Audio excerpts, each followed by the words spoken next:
When Benjamin Graham's peers bestowed upon him the title Dean of Wall Street, few could argue. A tireless author and teacher, the father of value investing was a living inspiration to legions of investors the world over. Charles Brandis is just one investor whose life was changed forever by Ben. But what makes his story special is the role that fate played, right out of a Hollywood script. At an early age, some children already possess traits that will later serve them well as value investors. Charles Brandis was like that. He was not the kind to run with the crowd or accept conventional wisdom at face value, and he was not afraid to do the opposite of everyone else, despite what anyone thought. Upon graduating from college, Charles had a good idea that he wanted to work in the investment business, but he wasn't sure what route to take. He was astute enough to know that Wall Street, with its rigid traditions, didn't fit his character. While the free-thinking West Coast scene, now that had a certain appeal.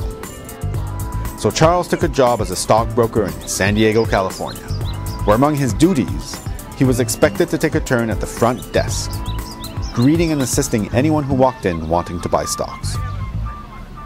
In a monumental twist of fate, young Charles was on the desk when in walked a professorial-looking senior gentleman wishing to buy shares in National Presto, the venerable kitchen canner and waffle iron maker. Slowly, Charles began to recognize the man, and the signature confirmed who he was, Benjamin Graham. When Charles got home, he pulled out his copy of Graham's first book, Security Analysis, and reread it with a new passion. Value investing had made sense to him before, but having met Ben Graham, the path was somehow clearer.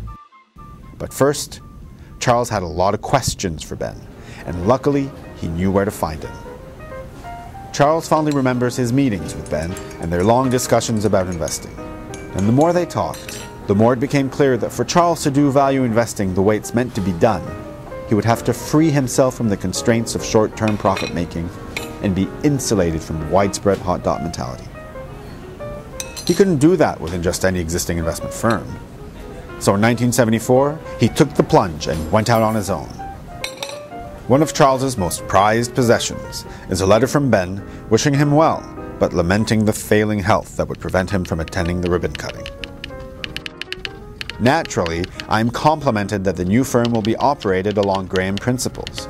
I believe this is an excellent time to launch an enterprise of this sort, and I'm confident that your partners will be well pleased with the results. I'm sorry to say that my health is on the poor side these days, and I can't be sure that I'll make my engagement for April 3rd, but I'm hoping for the best. Sincerely, Benjamin Graham. The rest is history. Brandis Investment Partners today employs over 500 people and has upwards of $50 billion under management. And it all started with that chance meeting when Ben Graham walked in to buy value stock and Charles Brandis was there to shake his hand.